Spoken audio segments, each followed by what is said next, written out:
பொங்கலோ பொங்கல் பொங்கலோ பொங்கல் பொங்கலோ பொங்கல் பொங்கலோ பொங்கல். வணக்கங்க. வீட்லிங்க கேஸ் அடுப்பில் பொங்கல் வச்சு இலையில படையல் போட்டுங்க கரும்பெல்லாம் வச்சு சாமி கும்பிட்டாச்சுங்க. பொங்கல் முடிஞ்சு போச்சு.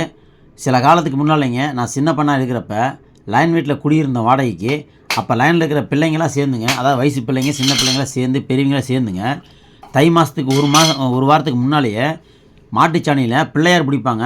ஒரு 10 இல்லை 12 பக்கம் பிள்ளையார் பிடிச்சிங்க கோலம் போட்டு காலையில் அதில் கோலத்தில் வச்சுங்க பூ வச்சு அந்த 10 நாளைக்கு வந்துங்க டெய்லியுமே காலையில் சாமி கும்பிடுவாங்க.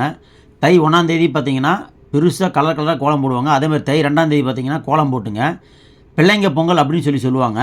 அதாவது மாட்டு பொங்கல் அன்னைக்கு சாயந்தரம் ஒரு 5:30 மணிக்கு பார்த்திங்கன்னா அந்த பிள்ளையாரைங்க கோலத்தில் வச்சுங்க சாமி கும்பிட்டு கல் இருக்குது பார்த்திங்களா, கல்லெல்லாம் எடுத்துகிட்டு வந்துங்க கிட்டத்தட்ட ஒரு 10-12 பேர்த்துக்கு மேலேங்க அடுப்பு கல் கூட்டிங்க செராய், அதாவது மரச்செராய் இருக்கு இல்லைங்களா, மர குச்சியில் இருக்கு இல்லையா, அதெல்லாம் எடுத்து வந்து வச்சுங்க அதில் தான் பொங்கல் வைப்பாங்க.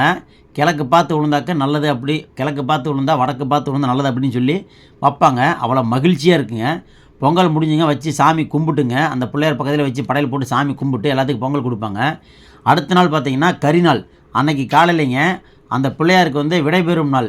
அன்னைக்கு வந்து அதேமாதிரி கலர் கோலம் போட்டுங்க பிள்ளையார் வச்சுட்டு பூவெல்லாம் வச்சு சாமி கும்பிட்டுங்க அந்த பிள்ளையாரை கொண்டு ஆற்றுல கரைச்சி விட்டுட்டு வீட்டுக்கு வந்ததுக்கப்புறம் தான் கறி எடுப்பாங்க.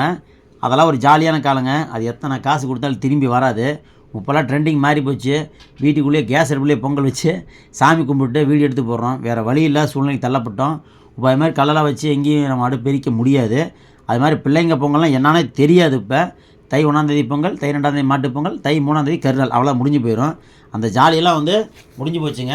ஆனால் கிராமத்தில் இன்னும் அதெல்லாம் தொடர்ந்து தான் இருக்குது. நம்ம நகரத்தில் இருக்கனால வந்து பொங்கல் சிம்பிளாக முடிஞ்சு போச்சுங்க.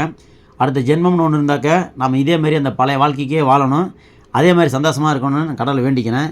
இப்போ இருக்க ஜென்ரேஷன்லாம் பார்த்திங்கன்னா ஸ்பீடாக போயிட்டுருக்குது.